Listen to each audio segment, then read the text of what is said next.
Agora, pela rádio Paz do Vale 95.1, está no ar o programa Palavra Viva.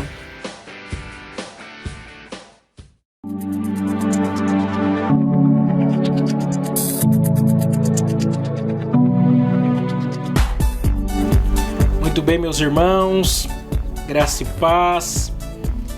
Como é que vocês estão? Espero que muito bem. Meu nome é Miqueias Alves e meu WhatsApp para você fazer a sua participação é 12 99192 5941. 12 99192 5941. 12 99192 5941.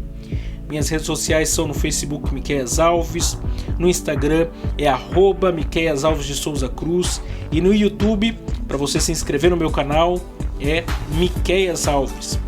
Me siga lá que com certeza você será grandemente abençoado por Deus.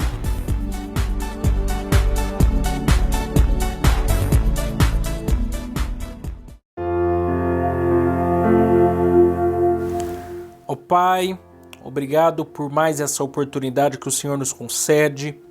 Abençoa cada ouvinte nessa noite. Confiamos em Ti de todo o nosso coração, pois sabemos que Tu és o único que pode agir em nosso favor por Sua graça e misericórdia. Que assim seja nessa noite mais uma vez, em nome de Jesus. Amém.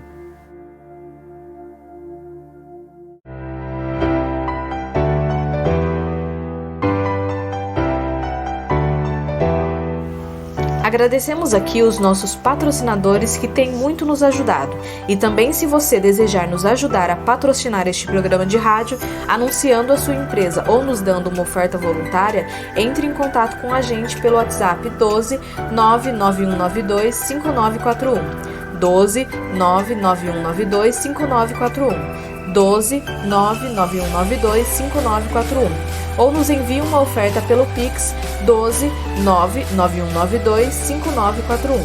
12 99192 5941. 12 99192 5941. Agradecemos aqui o Pinda Baterias, situado na Avenida Doutor Fonte Júnior, 1149. Maria Áurea, Pindamonhangaba, São Paulo. Telefone 12 3648 8135 ou 12 99191 3026. Bateria somente para carros a partir de R$ 150 com troca, em até 3 vezes sem juros. Tratar com Neide Ramos ou Cláudio Bueno. Também agradecemos a Mercearia Betel, situado na Rua Bulgária 355, Pazim, Pindamonhangaba, São Paulo. Telefone 12 98896 3701. E atenção lancheiros, produzimos o melhor pão de hambúrguer da cidade. Tratar com Wesley.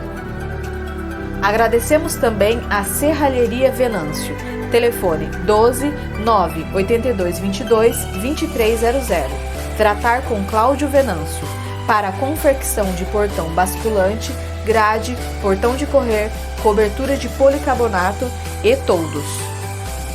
Agradecemos também a Dona Maria Bolos e Salgados, situado à Avenida CTI 205, Bonfim, Taubaté, São Paulo. Telefone 12 3624 2875 ou 12 99230 5387. Facebook e Instagram, Dona Maria Bolos e Salgados. Lá eles possuem bolos decorados, bolos secos, bolos fitness, salgados fritos e assados, doces tradicionais e personalizados e bolos temáticos com pasta americana. Agradecemos aqui também a Giliar e Engenharia, situado na Galeria Barão, Box 14, centro de Pindamonhangaba, São Paulo. Telefone 12 98105 4725. Tratar com Eliel Ferreira para aprovação de projetos, desmembramento e unificação de lote. Filho de Deus é santo. É santo.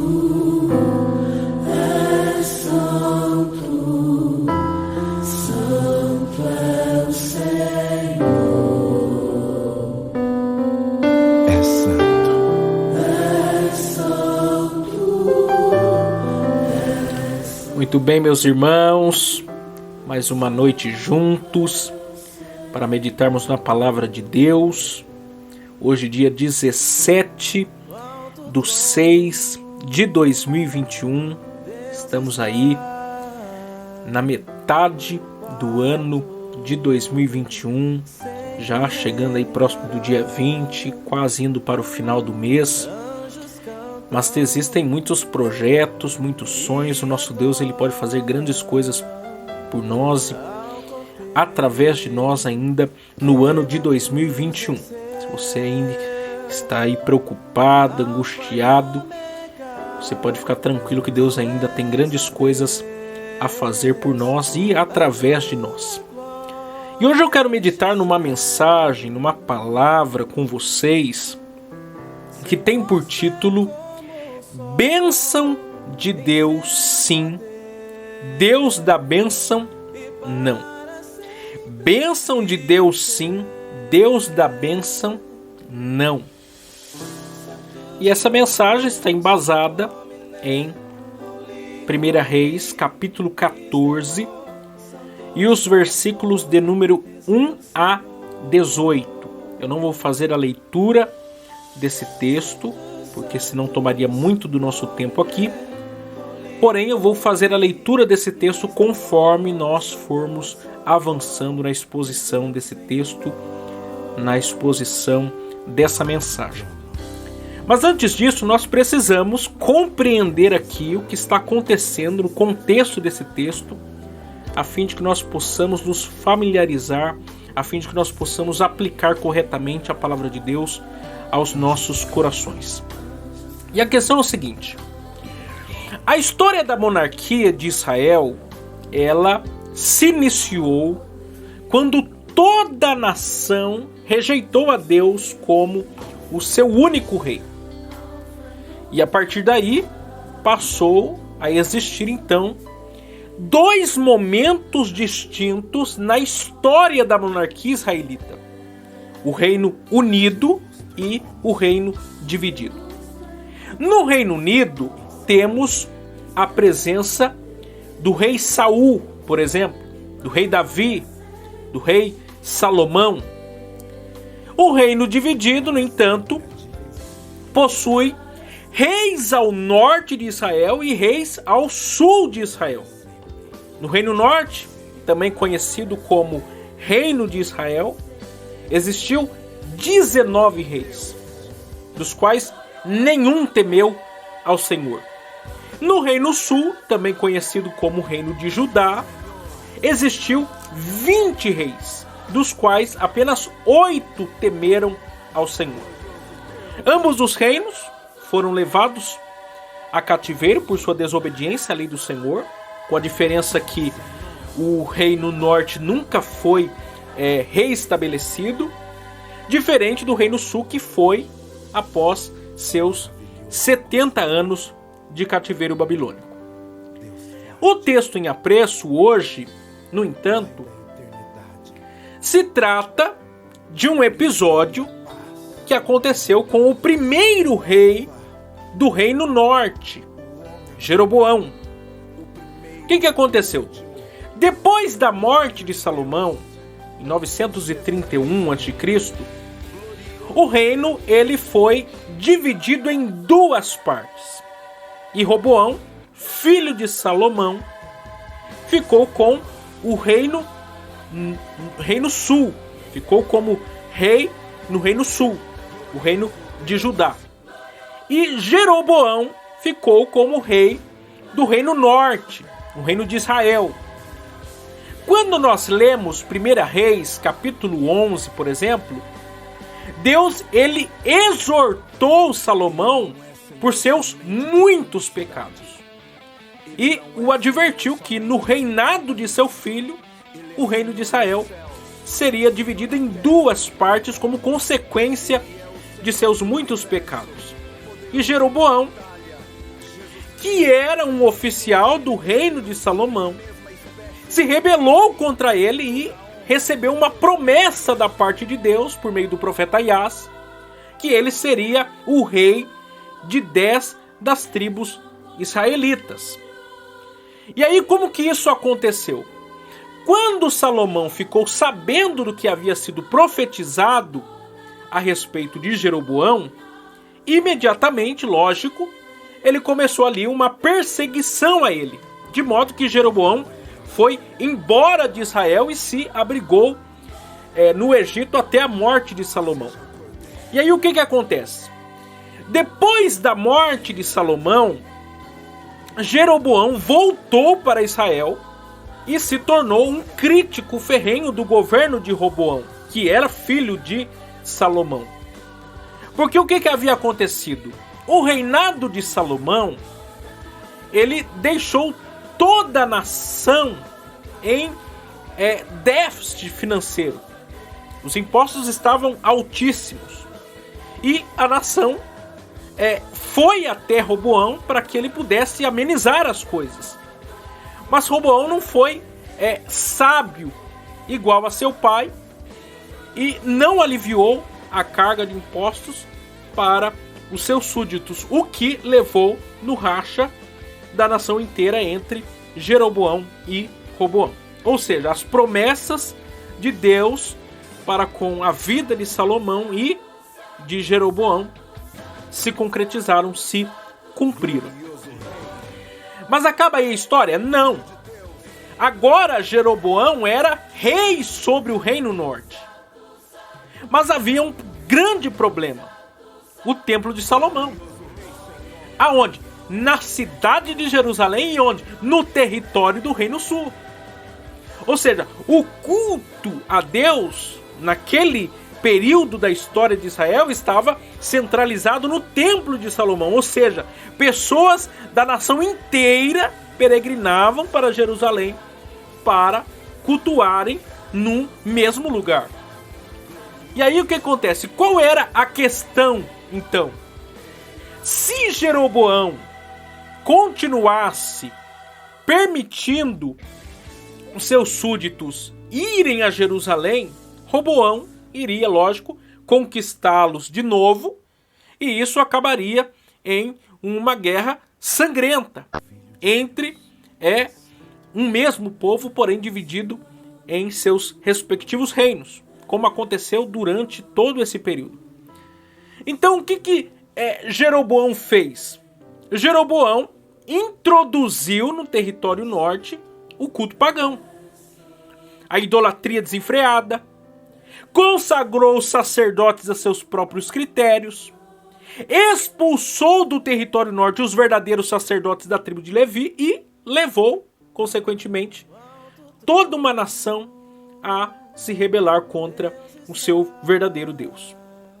Jeroboão, então, foi confrontado por Deus por causa dessas coisas, mas ele, em momento algum, se arrependeu de seus pecados e, pelo contrário, continuou em sua vida de pecado até a sua morte. É diante tudo isso que vai acontecer o que está lá relatado no capítulo 14 de 1 Reis, versículos 1 a 18. E aí nós precisamos entender algo claramente aqui. O que nós observamos, ou o que nós observaremos a partir daqui, é que um homem, ele quer a bênção de Deus, no caso aqui Jeroboão, mas não o quê? O Deus da bênção. Ele quer a bênção de Deus, mas ele não quer o quê? O Deus da bênção. Ele quer os ônus, mas ele não quer os... Ele quer os bônus, mas ele não quer os ônus. Porque, na verdade, ao que podemos ver, Jeroboão não era, em sua essência, idólatra. Não. Mas ele era o quê? Um político oportunista. Que usou da fé das pessoas para se estabelecer no poder. E aí a pergunta que eu faço para você é: você conhece alguém? Você conhece algum político assim nos dias de hoje? Porque aqui qualquer semelhança é mera coincidência. O que acontece? Jeroboão havia estabelecido altares pagãos em Dan e Betel, não tanto por causa da idolatria, mas por causa da conveniência. O seu pecado era mais amor ao poder do que realmente idolatria, ou talvez a idolatria ao poder. Mas a questão é que quando as coisas ficaram ruins para o seu lado, ele não correu atrás dos ídolos pagãos. Pelo contrário, ele criou uma estratégia para se aproximar do Deus de Israel e subtrair dele alguma bênção. Porque é isso que acontece com a maioria das pessoas. Elas não querem servir a Deus, mas elas querem a bênção de Deus. Elas querem os bônus, mas não querem os ônus. E por quê? Porque é conveniente a elas. Jeroboão era essa pessoa. Jeroboão era uma dessas pessoas. Pergunta é: será que existem pessoas como Jeroboão ainda hoje? Será que ainda em nossos dias existem pessoas tão oportunistas assim? Pessoas que se aproximam de Deus não pelo que Ele é, mas pelo que Ele pode oferecer em troca? E a pergunta é: como Deus reage à ação dessas pessoas? Porque Deus não é inocente como esses acham que Ele é. Deus, Ele sonda os corações e os esquadrilha. Como alguém pode achar que está enganando a Deus? Então vamos observar aqui o que aconteceu a Jeroboão. Observe comigo aí, 1 Reis, capítulo 14 e versículo 1, nos apresenta o problema. Olha só o que o texto diz. Naquele tempo adoeceu Abias, filho de Jeroboão. Qual era o problema? O filho do rei, provável substituto real, estava doente. A Bíblia, ela é muito genérica quanto à causa da doença, mas o que se sabe é que possivelmente era alguma doença mortífera. Do contrário, não incomodaria tanto. Do contrário, não causaria tanta repercussão. O que eu acho importante de se destacar aqui é que o nome Abias significa meu pai é Jeová. Ou seja, Jeroboão, quando deu esse nome a seu filho, era temente a Deus. Em algum momento da vida de Jeroboão, Deus era o seu pai. De modo que ele impregnou essa identidade em seu filho. Contudo, quando ele estava aqui, diante desse problema, não parece que ele via mais a Deus como seu pai, mas como seu serviçal, como seu gênio da lâmpada mágica. E nós precisamos entender algo aqui importante e fundamental. No contexto do Antigo Testamento, a aliança da lei, era comum os filhos, ou a próxima geração, pagar pelo pecado de seus pais. Por exemplo, em Gênesis capítulo de número 9, que fala que Cã viu a nudez de Noé, quando Noé foi amaldiçoar Cã, ele não amaldiçoou a ele, mas a Canaã, que era filho de Cã. Davi mesmo, por exemplo, adulterou com Betseba, ela engravidou, Davi matou a Urias, e depois, por consequência do pecado de Davi, Deus ele tomou para si o filho que Betseba carregava no seu ventre. O próprio Salomão aqui também, como já vimos, Deus ele disse, olha, eu vou dividir o reino, quando o seu filho assumir o reinado. Veio consequência do pecado de Salomão no reinado de Roboão. E por que essas coisas aconteciam? Primeiro, por causa da aliança da lei, que dizia que olho por olho e dente por dente. Mas em segundo lugar, principalmente, porque Deus, na hora de disciplinar, toca naquilo que mais amamos.